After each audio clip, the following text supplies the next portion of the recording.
listening to the Art of Homeschooling podcast, where we help parents cultivate creativity and connection at home.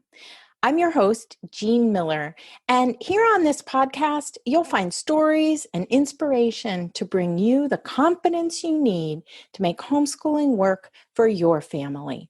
Let's begin.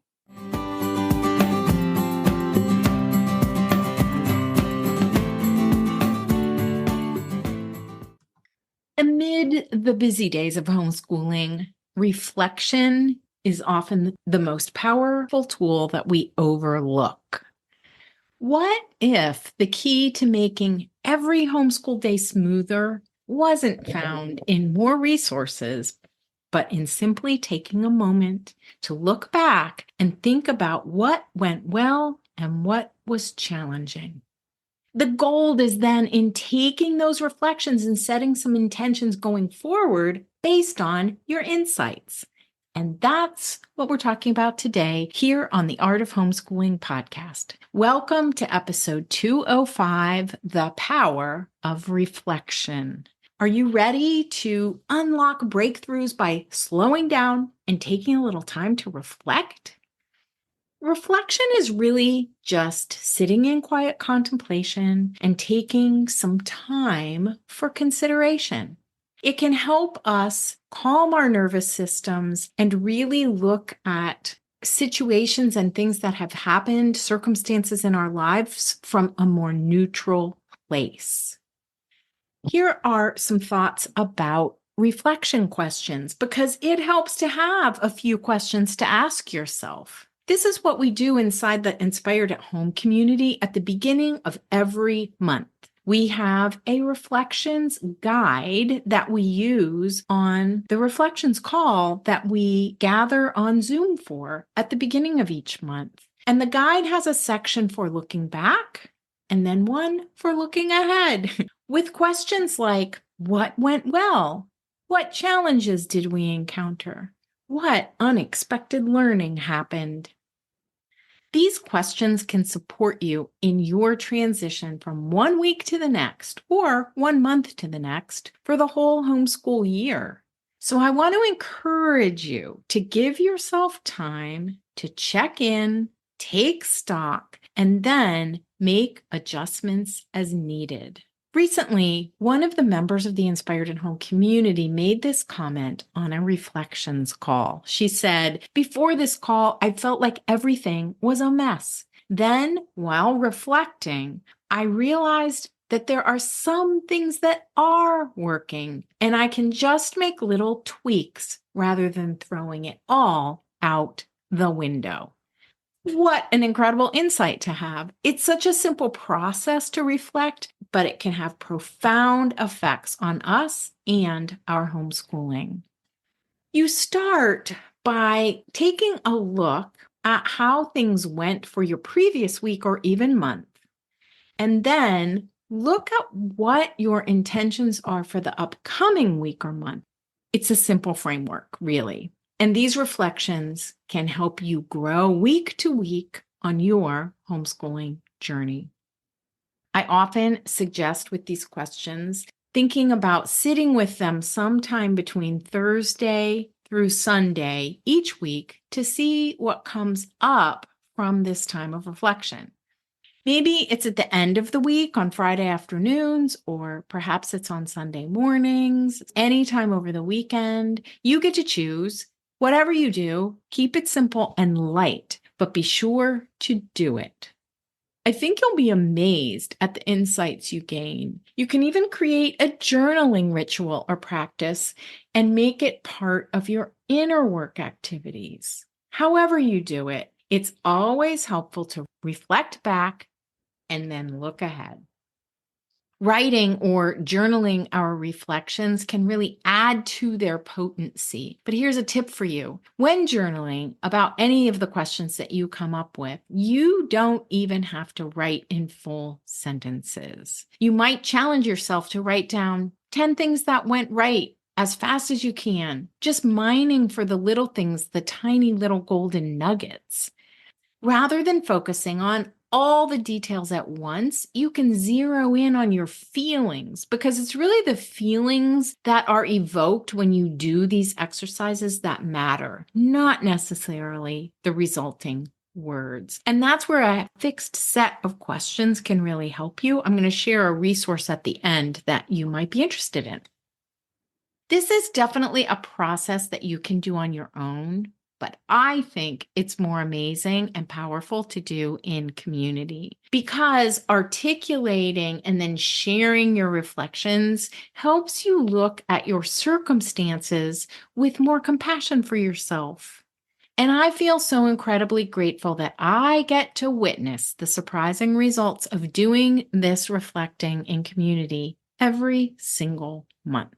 On our reflection calls inside the Inspired at Home community, everyone who shows up live feels better by the end of the call than they did when they arrived, 100% of the time. But we can easily forget to set aside the time for reflection or just let it go. Here are a few more comments from recent reflections calls inside Inspired at Home, in case you're wondering what it's like to spend time reflecting in a group. Thanks for reminding me that all those special moments with our children count, because if I hadn't shown up today for this reflection call, I wouldn't have thought of my conversations with my son in this way. And another member said, I want to thank you, Jean, for the past 4 years of inner work and reflection, because it's helping me so much with my 13-year-old now. Another way reflection can help us is by shifting our mindset. So often, as homeschooling parents, we can linger on what went wrong and not even see all the things that went well. Reflecting gives us an opportunity to look at the bigger picture, to see all the things that did go well, so that we can remind ourselves they're there, to focus on the good for a moment. Practicing that abundance mindset can lead to big shifts in how you show up for your kids each and every day. When we reflect, we can really get into those juicy feelings, really feeling into the gratitude and abundance with your whole heart and being, rather than focusing on the thoughts or the words or the judgment that sometimes comes up. The chemical shifts in your body when you really get juicy into these feelings of gratitude in particular can last for hours. And here's a great quote from an enlightening article in Forbes magazine about how we can shift to an abundance mindset. The article is called 5 Ways to Go from a Scarcity to Abundance Mindset. I'll pop a link in the show notes for the article in case you want to read the whole thing. But it starts off with this quote: "The mind is everything. What you think, you become."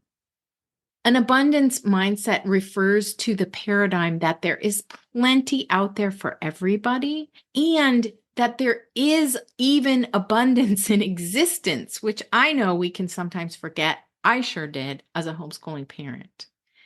The next question is, how can we make that shift from a scarcity to an abundance mindset? The article suggests focusing on what you have, your gratitude, and training your mind to recognize possibilities. And that's exactly what I suggest you do for yourself and your homeschooling. Find a time to reflect back on how things have been going so that you can set possibility intentions going forward. I have 2 resources that can help. The first is an invitation to come join the Inspired at Home community, where we have live reflection calls as a community at the beginning of every month. We have a set of guided questions, as I mentioned, that we ask ourselves, and then we share our discoveries. These reflection calls are just one of 3 group coaching calls we have every month in the community. We also have a conversations call about our focus for the month, as well as a planning call when we have time to get some of our planning done. Each of these calls is 90 minutes on Zoom with me and other heart-centered homeschoolers from all over the world. One of our members shared recently Thank you so much for creating this amazing community and for facilitating the calls to be focused and helpful and encouraging. They are soul nourishing. If you're not ready to join the Inspired at Home community yet, I have a resource for you with a set of questions to ask yourself each week. This is a printable resource. You can find these weekly reflections inside our holistic planning pack because reflecting is great to do every time you sit down to do some planning. Here's what I want you to take away from this episode. Taking the time for reflection each week or month will pay dividends beyond what you can imagine, beyond the time it takes for the reflection.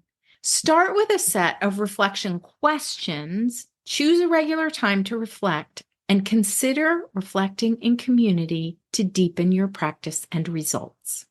I promise this will begin to help you see more and more possibilities in your homeschool and find things to be grateful for on your journey.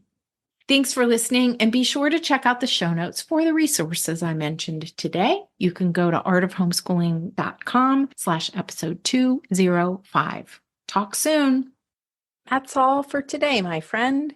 But here's what I want you to remember. Rather than perfection, let's focus on connection.